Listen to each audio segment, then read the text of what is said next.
uNkulunkulu ayinikeza abantu emhlabeni. Iphelele lapho. Yes. Iphelele lapho. Verse 11 then. Verse 11. God has made everything beautiful. Yes. For its own time. Yes. He has planted eternity in the human heart. God has planted what? God has planted what? Eternity. Where? In the human heart. Enhlizweni yawo wonke umuntu ingaba abantu bonke bathandaza. Ukhona ingunaphakade. Noma ungafuna ukulungiselela ingunaphakade kodwa liyasho phakathi enhlizweni. Ithi one day I'm going to die. Secondly, if ngizokufa one day ngikhonza bani ngizoyaphi. Hallelujah. Funda ngesizulu. Funda ngesizulu.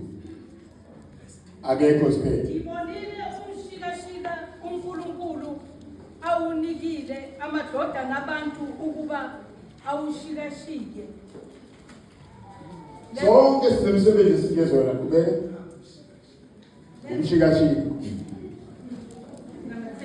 Ibonile umshikashika uNkulunkulu awunikele amadoda nabantu ukuba awushikashike. Wenzile konke kube kuhle esikhathini sakho. Ubekile nokuphakade ezinhlizweni zabo. Phakathi kwenhliziyo yomuntu kunephakade uNkulunkulu alibekile.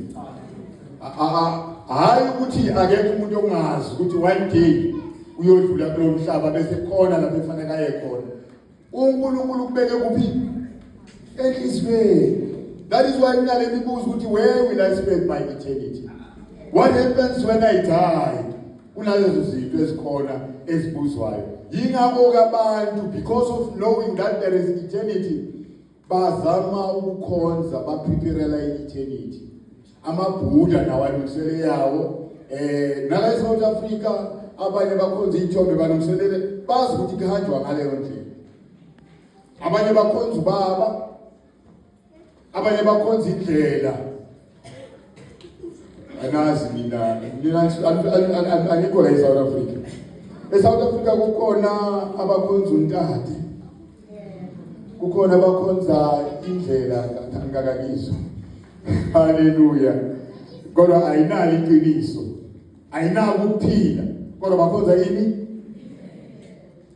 South Africa. Yini reason? It's because in any human being's heart God has placed eternity. Umuntu uyazi ukuthi one day ngizokufa kodwa angipheleli lapha ngiyatransforma ngiyakwenye indlela. In other words, umuntu akafi unani unengunaphakade. It depends ukuthi unaphakade lapho uyospendela kuphi kodwa you have eternity and it is God who has placed it. It's not your choice. Akuchuzanga wena. Genesis chapter 1. Yingakho wonke umuntu uyathandaza. Kodwa ukuhlungu la emakholweni abantu bayathandaza kodwa bazi ukuthi umthandazo yini. Kanti lokwesibili wona amakholwa aphinda angathandazi. Lesikhathi seSunday school wathiwa umthandazo ukukhuluma noNkulunkulu. uNkulunkulu ngezwi lakhe bese ukhuluma kithi.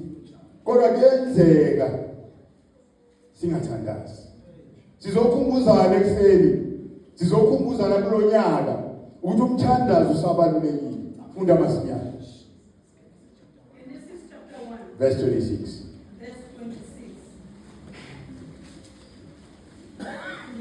uNkulunkulu wathi masenze abantu ngomfanekiso wethu basifuze babuse phezu kwezinhlanzi zolwandle nezinyoni zezulu nezinkomo nomhlaba wonke. Peter futhi same. uNkulunkulu wathi masenze abantu ngomfanekiso wethu. uNkulunkulu Baba, uNkulunkulu Jesu indodana, uNkulunkulu Moya Oyingcwele. Ngishilo last ngathi baye bahlala phansi. All the time uNkulunkulu wayenga abizi meeting ngathi kune conference athi masi uNkulunkulu wayevela athi makube khona ukukhanya. Kube khona ukukhanya ngezwi lakhe. Wayedala zonke lezi zinto, wazidala zonke. Nezilwane wazidala ngezwi lakhe. nezihlahla, all the trees were created, nezinhlanzi emanzini zadalwa ngani ngezwi likaNkulunkulu. Kodwa manje kuverse 26 ziyajika izinto. Kuba khona iconference. Uthi umhlabeli kwahlalwa phansi. Kwahlelwa ngani. Haleluya. Nangu umuntu obalulekile. Uyaqhubeka ukuthi masimdala umuntu ngani? Ukuze asenzeni? Ngamanye amazwi uNkulunkulu uthi ngifuna ukudala umuntu uNkulunkulu ozoba semhlabeni enze lento engiyenzayo ezulwini. Ezulwini ngiyakhothanyelwa, ngikhothanelwa yingilosi. Ezulwini ngiyakhonzwa. Umuntu ufanele akhonzwe ala emhlabeni. Lalela ke qhubeka futhi mama. Same verse.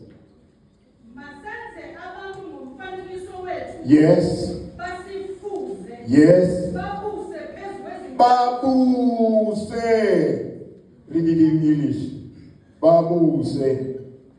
Babuse. Then God said, Yes. let us make people Yes. in our image Yes. to be like ourselves. Yes. They will be masters over all life. They are the masters over all life. Abantu emhlabeni. Angazi noma ngingizwa kahle mina. Lesi sizulu lithi babuse. Alithi sibuse. Inala wethakanti uNkulunkulu lapha ukuthatha bakhe ukuthi ngizobusa nabantu. No. Uthi abantu fanele benzeni? Lana uthi kufanele babe ama-master. Lento engishilo ngathi kufanele babe uNkulunkulu bakuphi? Iqala lapho indaba. Nayi indaba lapho ekusuka khona. uNkulunkulu umasho njalo usho ukuthi izinto zasemhlabeni zidinga abantu. Hambani nami. Amen. Hambani nami. uNkulunkulu ekhuluma kanjena ngamanye amazwi uyaexclude uthi mina nginalo izulu. Ngibusa kulo izulu kodwa umuntu ufanele abe uNkulunkulu wakuphi? Uthi ke uNkulunkulu ngamanye amazwi mina ngiyazikhipha emhlabeni. Ngiyaphinda. Uyazi ibandla laseDavidton. Siyesikhala sithi hey mhlawumbe umunye azathayini phansi emoyeni umunye athi kunjani kunjani. uNkulunkulu angeke yazeze. La eDavidton uNkulunkulu unikeze iDavidton ibandla kuphi? Ebantwini. Ukuhluleka kwebandla kubased kuwe. Ukuphumelela kwebandla udependa kuwe. Ngiyaphinda. Uyazi abantu baye bablamane. Bakhona abanye that doing what we call it church hopping. Afike kule bandla. Athi mara lana khona lento engekho. Asuka kwenye ibandla. Nakhona afika angayitholi. uNkulunkulu uthi kuwe hayi wena le engekho yenze ukuthi ibe njani? Ibe khona. Why solo kumuva up and down? And angeke azenze uNkulunkulu azoyenza. Ukuzalwa, this is the birth of prayer. Yilapho uzalwa khona umthandazo. Lapho uNkulunkulu athi I want to intervene, but I cannot intervene except I have a permission. Ukombona lapho uNkulunkulu asele uNkulunkulu wa yonke into ayenzayo emhlabeni after this verse 26 uyenza ngani? Ngomuntu. uNkulunkulu labo abantwana bakwaIsrayeli babhubha bashona badilazwa abantu bakwaba seGibhithe. uNkulunkulu akazange ehle yena. Wasebenzisa umuntu. In other words, yonke into esifuna ukuyenzeka emhlabeni kufuna kathina si-invite uNkulunkulu. Lokho esikhona ukukwenza sikwenze ngamandla ethu nokuhlakanipha kwethu. Kodwa ukudlula lapho okudinga uNkulunkulu uqobo lwakhe, i-divine intervention, we need God. Dinga thina simbize uNkulunkulu azosisiza. Ngamanye amazwi ukuzalwa umthandazo kuverse 26 unikeza ama-principles are very important. The first principle is that God has no authority over emhlabeni. Have you heard me? Ungizwile? Akanayo authority.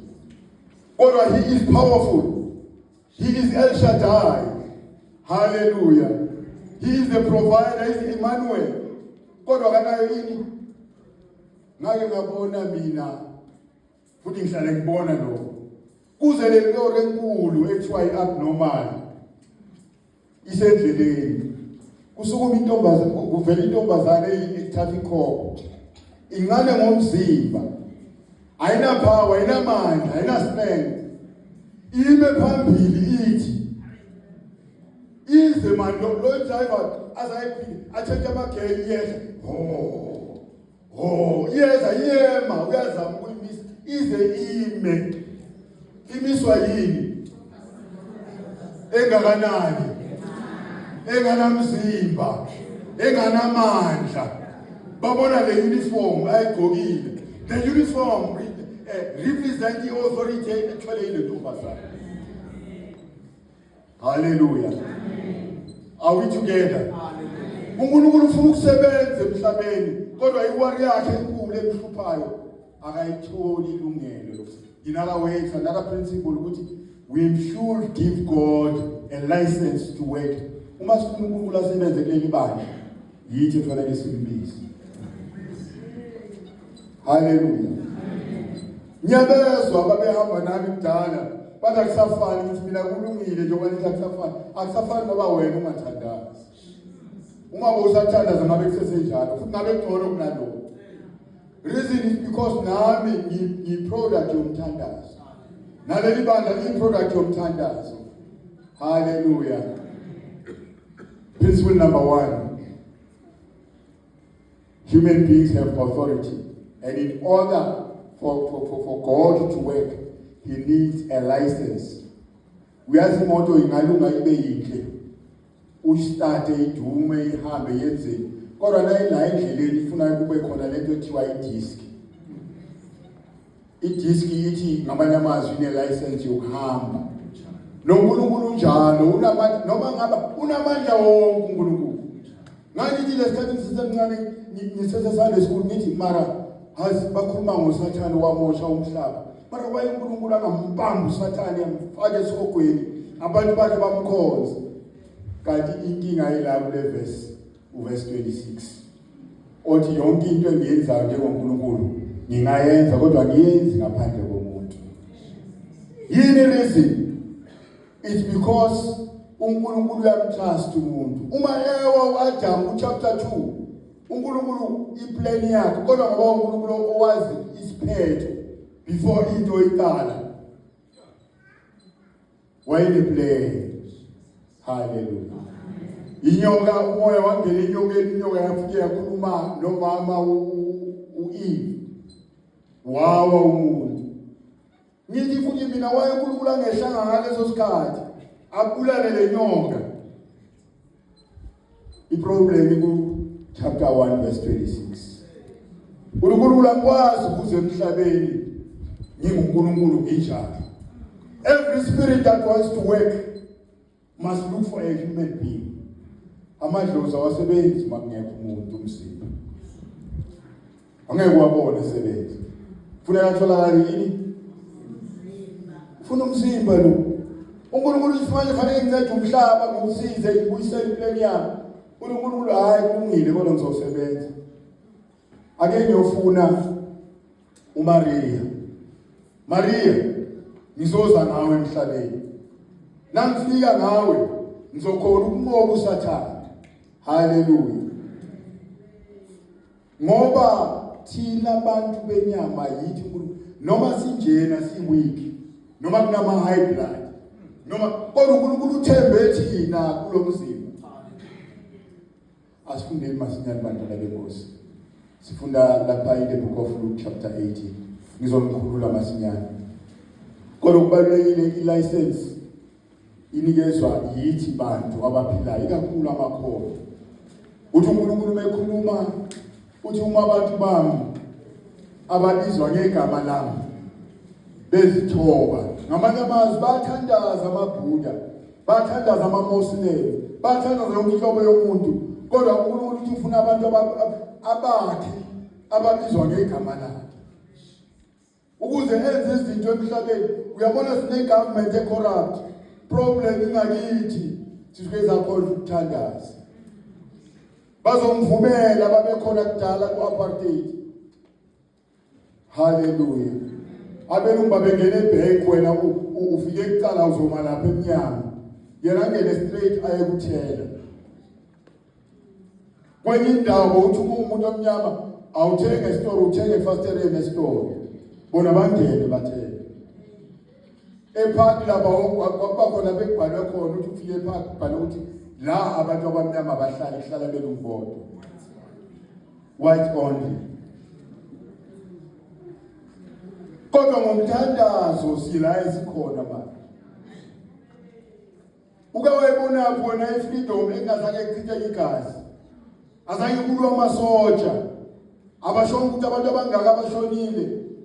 Ngendaba yokuchange kwezinto zala esam. Yini indaba na kwakungumthandazo. Silapho esikhona ngendaba yomthandazo. Asifundeni masinyane bantwana benkosi nizokhona ukukhuluma. Verse 1 to verse 7. Verse 1 to verse 7. Yes. Wabanandisa umfanekiso wokuthi bamele ukukhuleka njalo bangadangali. Wathi kwakukhona emzini othile umahluleli othile owayengemisa uNkulunkulu enganaki muntu. Kulowo muzi kwakukhona futhi umfelokazi oyelowe efika kuye ethi ngizwele esitheni sami kwaba yisikhathi engavumi kepha ngasemuva wathi phakathi kwakhe nakuba nginganamsebenzi nakuba ngingamesabi uNkulunkulu nginganaki muntu nokho-ke ngokuba lo mfelokazi engikhathaza njalo ngiyakumzwela funa angizuke ngokufika njalo njalo. Yayisithi inkosi yizwani okushiwo ngumahluleli ongalungile.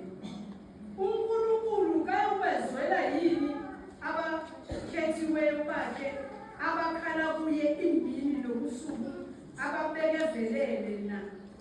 Ngithi kimi uza kubazwela masinyane. Nokho nxa ifika indodana yomuntu imbala iyakufumana ukukholwa emhlabeni na? Amen. Siyabonga. There are ways ezikhulunywa lapha kunamazwi akhulunywa lapha. I like verse 1. Verse 1 isitshela ukuthi it is Jesus himself. Uthi uJesu wenza ama-parable noma imifanekiso ngesizulu. Ngoba abantu uma akhuluma explain indaba zasezulwini noma indaba zikamoya ngokomoya sometimes abantu abezwa. So what angenze lento practical umfanekiso. Ngifanekise kugqwaqwe it's an illustration. Hallelujah. Na illustration yakhe uthi uma uya ecourt la eSouth Africa uzothola khona into ekuthiwa umagistrate. Thina siye sithi judge thina abantu kodwa ama legal nokuntana expert bazosho ukuthi hayi akuthi judge leyo i-magistrate. Thina sithi judge. Bese kuba khona lo owenze lento i-allegations or allegatory noma lo okuthiwa huyo owenzile kube huye. Bese khona lapho kuba khona lo okuthiwa i-prosecutor. I-prosecutor isiza uku-interpreter umthetho futhi isiza noku-enforcer umthetho. Hallelujah. Bese kuba khona i-defense ehamba nalomuntu ithi mina siyamdefenda lo muntu. Ngokomthetho akufanelanga nimenze lokhu noma ningamthola ukuthi uguilty kodwa lokhu nalokhu. In other words, uJesu uthatha le scenario uyenza i-case. Le case ayenzayo uyifaka ku-judicial. Ule wokuqala kwakukhona lo mama. Uthi lo mama waye umfelokazi.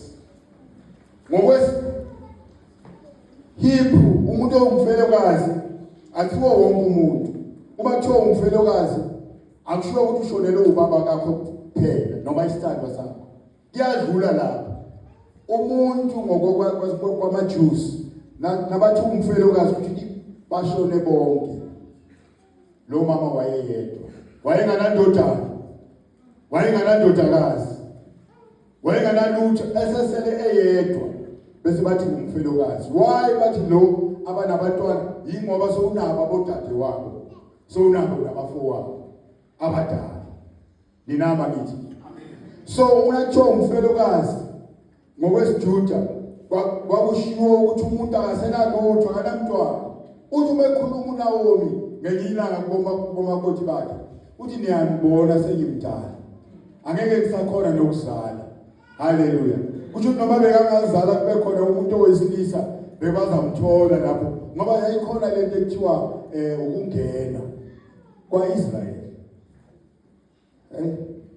Yabona ukuthi isintu kwesinye isikhathi sisebenza neBhayibheli. Imithetho kwaIsrayeli ihamba neBhayibheli. So lona wayenganalutho, akanandodana, akanandodakazi, uyedwa nje, uyoma kuphekhothi, uyoma ayedwa. Futhi okwesibili ngokomthetho wamaJuda, she was not allowed to appear and defend herself. Nizokhumbula lo mama bamletha phambi kaJesu ukuthi uJesu abe ijaji. uJesu wakhona ukuyiphendula. Right, uma ke lo mama eza kule judge noma kulo magistrate, abalikhuluma icala lami soloko balipostpone. Nyazi nalana kukhona la eSouth Africa, they delay sometimes. Uthi hayi mana ake nikhulumeni ningisizeni. Judge awungisize magistrate. Kukhona into ebalulekile lapha. Kuthiwa lo magistrate noma le judge kwakuyijudge lalicruel, lalilibi. Sifundele masinyane. Verse 2. Wathi kwakukhona emzini othile umahluleli othile owayengamesabi uNkulunkulu, enganaki muntu. Wayenganendaba noNkulunkulu futhi wayenganendaba nabantu. Ngoba umuntu onganendaba noNkulunkulu akamazi umuntu. Uke nya understand the feeling kwethi isikhathi basuke badinwa ukuthi thina nathi siyabahlupha. Wake wangena eklinikhi wathola inesi engamesabi uNkulunkulu, engamazi uNkulunkulu. Wake wayebhenki ukuthi uyobhenka uphethe imali yakho, wathola umuntu ongamazi uNkulunkulu, akanendaba nabantu. Uthi umdala avele nje akuthethise alwe nawe, wena ngakani ufuna iservice, akakuservice. Yini indaba akamesabi uNkulunkulu. Ama problems amaningi esinawo wabantu abangamesabi uNkulunkulu. Abantu babulalana nje indaba kumenza lokumesabi, ungemesabi uNkulunkulu. Akanaka, I care less, I don't care. Abo I don't care, yiba abamosha impilo. Kuthiwa ke le judge nomahluleli wayenganendaba noNkulunkulu, angemesabi uNkulunkulu. Lokho kwenzela kwamthelela ithelo zokuthi angabi nendaba nomuntu. Engenendaba nomuntu, lo mama wayena ungumfelokazi. Ngamanye amazwi ama-services esiwatholayo most of the time kuya nokuthi ama-status wakho anjani. They look at your financial status. They look at your educational status. Babheke zonke lezi zinto. Nalo manje sekunala kwakunjalo. Uthi noma ngidelaya icala lakhe, uthi angathola ukulungiswa, akunendaba ngoba akanandoda. Akanandodakazi. Akanandodana. Uyedwa nje. Kuthiwa lo mama kukhona izinto azenza. Le magistrate noma lo mahluleli umaphuma aya ku lunch bathi court agent aphume masinyane lo mama engala athi awu Nkosi yami magistrate okakhumbuli na ngazathi ungilibele. Hayi umahluleli athi hayi angeke ngimnake vela ngimnake. Athi usekhaya kakhe angena kokothe endlini athi hawu magistrate ngathi ungikhohliwe nje.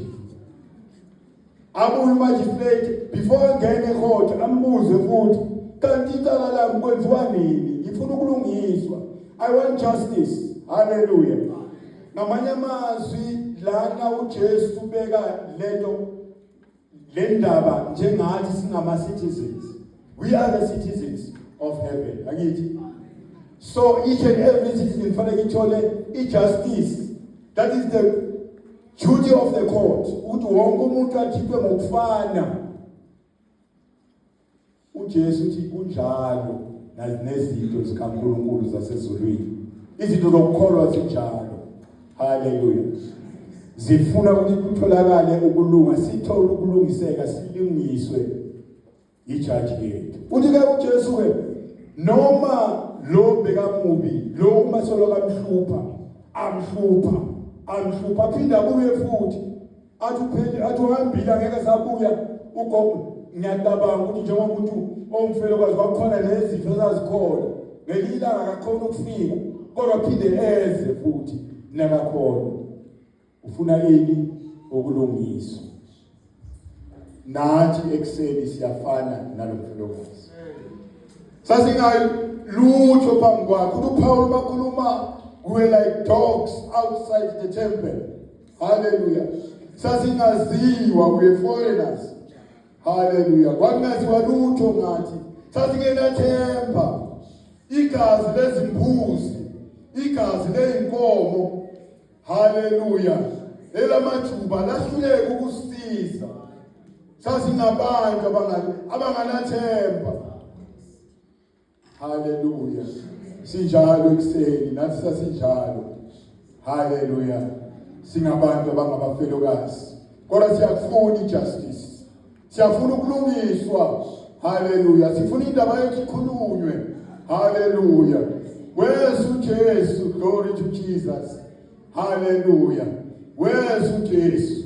Hallelujah. Singabafelokazi kanjalo. Kwaqala yena kuqala. Uthi umembona uIsaya uthi wadela ukuphila kwakhe konke wakuthulula.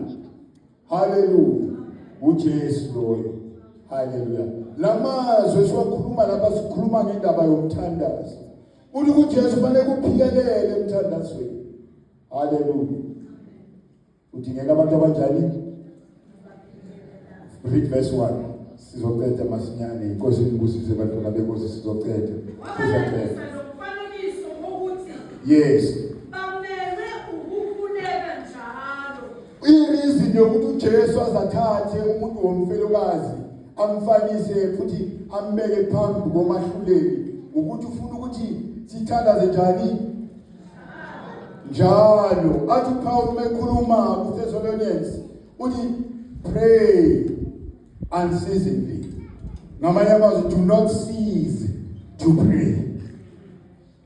Hallelujah. Lana sibuyiselana sonke kubeni masibuyeleni kuphila emthandazweni futhi singene emthandazweni singayeki ukuthandaza. Ukuthandaza kungumsebenzi. Kodwa lo msebenzi wokuthandaza umsebenzi wokukhulula ubani uNkulunkulu ehle abuye ezulwini azokwenza izinto thina esingakhona ukuzenza. Everything in life starts from spirit. It is spiritual. Uma khuluma Paul athi siyalwa ukulwa akasho ukuthi silwa nenyama negazi kodwa silwa nani nemimoya. Ukhona iadversary yethu enkulu.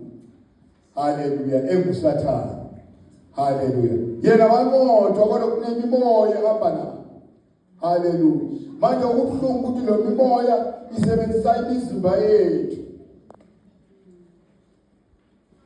Kanjani? Uthi bekhuluma uPaul uthi imizimba yethu iyithempeli likabani? LikaNkulunkulu. Kodwa uma kwenzeka ukuthi uma uNkulunkulu ungamnikanga ilicense yokuthi operate endlini akakwazi ukuoperate. uNkulunkulu akafohli. Udingeka ilicense kuya kuwe.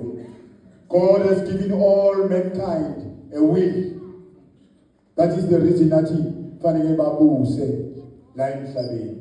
Ekseni ngithi uJesu uthi fanele siqhubeke senzeni sithandaze. Sithandaze kumnandi. Hallelujah. Ukudla kukhona endlini. Sithandaze ukudla kungekho. Sithandaze impahla zikhona. sithandaze impahla zingekho, sithandaze imoto iphukile, simthandaze uNkulunkulu imoto ihamba kamnandi, simthandaze uJesu qhubekani nithandaze, anothandaza njalo njalo. Haleluya. Lalela ke ukuthi kwenzakalayo, sisayi-summarize manje. Kuthiwa lo muntu okubo ijaji embi, enganendaba nabantu, enganendaba noNkulunkulu, ngendaba yokuthi lo muntu wayeseloku amhlupha. Kukhona amazwi awakhulumayo, verse 3, ithi verse 3. Verse 3. Kulowo muzi kwakukhona futhi umfelokazi owayeloku efika kuye ethi, ngizwele esitheni sami. Kwaba isikhathi engavuka. Kepha ngasemuva wathi phakathi kwakhe, nakuba ngingamesaba uNkulunkulu, nginganaki muntu. Nokho-ke, ngokuba nomfelokazi engikhathaza njalo, ngiyakumzwela, funa angizuke ngokufika njalo njalo. Amandla emthandazweni, amandla of persistence, amandla okuqhubeka. Uthandaze kungasavumi ukuthandaza, uthandaze noma sowulele. Haleluya. Uthi ke lo okhulumayo emahluleli ukuthi hayi, ngokwami bengeke ngimsize, kodwa manje into engihluphayo ukuthi lo muntu uyangihlupha. Haleluya. Uyangihlupha. Angisafuni lokumsiza ngoba bengafuna ukumsiza, kodwa bayenze ngomsiza ngoba wenzani? The power of persistence. Amandla okuphikelela. Ungavumi uphikelele. Kunjalo umthandazo.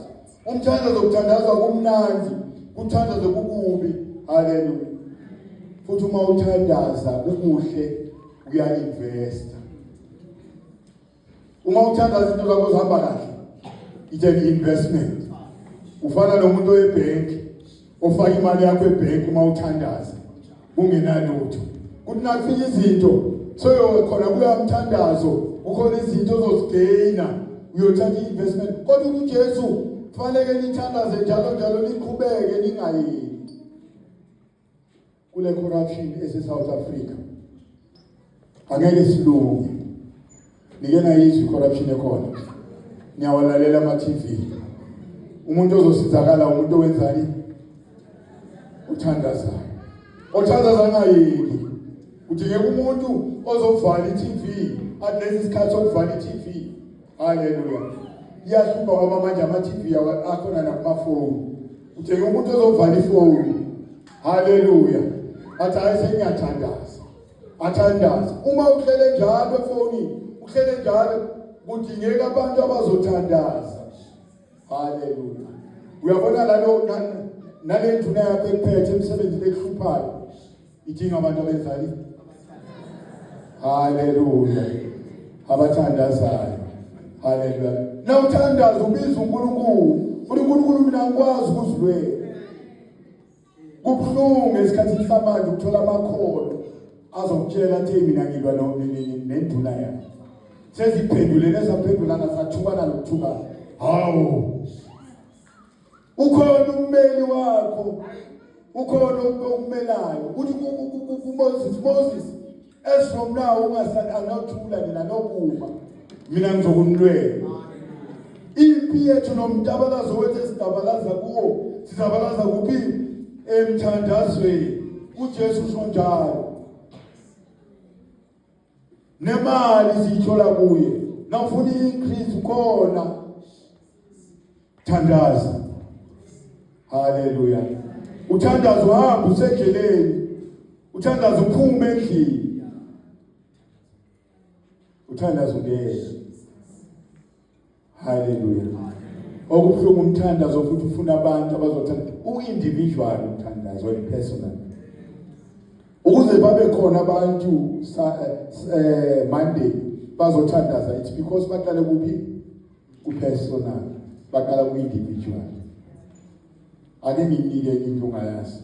uJesu azange kathandaze phakathi kwabantu. Ngiyakwazi lokho. Ngiyakwazi lokho. Azange kathandaze phakathi kwabantu. Uma ungafunda ulandela impilo kaJesu, kuthiwa njalo njalo nakahamba nabo, uma khona abamjoyinayo, uthi imani hlalani la ahambe yena ayothandaze yedwa. Hallelujah.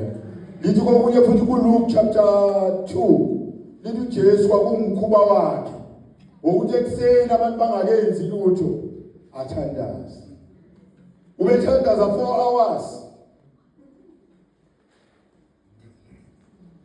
Kuthi omunye mina nginaso lesikhathi sokuthandaza mina ngibhizi. Ngiya-understand. Invest in prayer. Uinvest isikhathi sakho emthandazweni uNkulunkulu uzokubuyisela konke.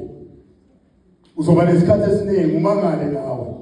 Hawusengenze lokhu sengijimile ngithandazile ngajima ngafunda iBhayibheli nasemsebenzini sengenze lokhu nalokhu. Please invite God in your dealings. God will not do any. In other words, what I'm trying to say, man is unable to do his duties on this earth. Umuntu akakhona ukwenza ngaphandle kaNkulunkulu. Kanti lo Nkulunkulu angeke enze without umuntu.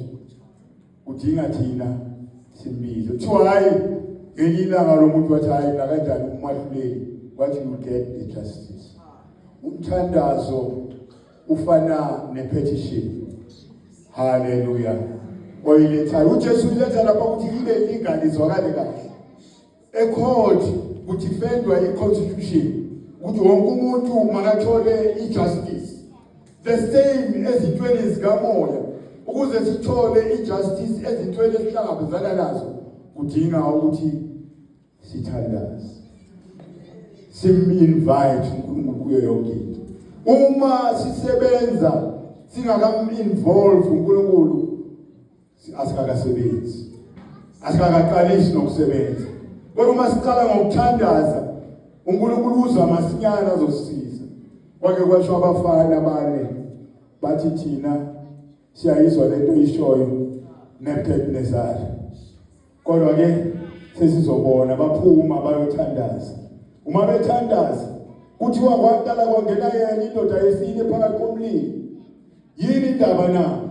Ukuthi batshele yena kwaqala kwangena yona indoda yesine. Yangena phakathi emlilweni, bangena emlilweni amandla omlilo wasekho. Sekungene. Hallelujah. uNkulunkulu uqobo lwakhe. Siyayidinga intervention kaMoya oNgcwele. Siyamdinga uMoya oNgcwele kuleli bandla. Nawe umzalwane uyamdinga uNkulunkulu. Uyamdinga uMoya oNgcwele ukuthi akusize endleleni. You need a companion. Hallelujah. Uyasidinga isikhwaka esokulwela. Hallelujah. Uthi uma ukhuluma uthathana pheze izinto, uthi ngiyazi nesikhwaka sami engisitshelayo ukuthi kwenzakalani empilweni yami sizongilwela. Ubona abantu abacomplainayo, ubona abantu abalwayo. Wano kangaka indaba kukho lapho uhlala khona ubiza uNkulunkulu akwenzele. Uma ubheka uJesu uma ethola uLazarus efile. Hallelujah. Angikhumbula zange kuLazarus amthinte amnyakazise. Hayi azange enze njalo. Azange futhi enze konke okuningi okwenziwa abantu. Kodwa iBhayibheli uJesu wamemeza wathi Lazarus vuka. Yini indaba na? Wayethola amandla. uNkulunkulu ngumuntu kodwa amandla akhe wayewathola uNkulunkulu emthandazweni. Hallelujah. Ngamanye amazwi uma sithandaza sithola amandla. Hallelujah. Thina sithandaza kuNkulunkulu bese uNkulunkulu uyase-exchange usinika amandla. Hallelujah. Fana namadimoni. Ngifundile kakhulu la eBhayibhelini nakuyo uJesu. uJesu amadimoni wayewayala. Wayengawawisi. Thina uma sithandazela amadimoni size siwastriphe nokwastripha siwawise phansi siwatrebe ukuthi awe siwashaye sishaya amadimoni. Kodwa inkinga isekubeni asinaso isikhathi nomnikazi wendawo ukuze simbize. Uma sihlangana nedimoni sithi nazo Jesu. Hallelujah. Uhlangane igiant negiant. Uma kunedimoni eliyigiant uzohlangana negiant edlulayo elingumdali wezulu nomhlaba. Hallelujah. Namhlanje kuseni ngithanda ukunikhumbuza ukuthi izulu angeke lenze lutho uma ibandla lenze lutho. Ibandla likhona ukuqhubeka uma mina njengomzalwane as an individual, if I don't take responsibility to go and pray, ukuthandaza.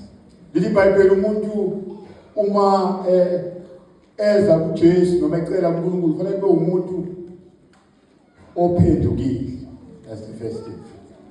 Secondly, uma khuluma ngecourt la kuJesu kusho ukuthi lo osecourt lo mfelokazi wayengenayo into emvimbayo, wayenganaqala phambi kwemagistrate.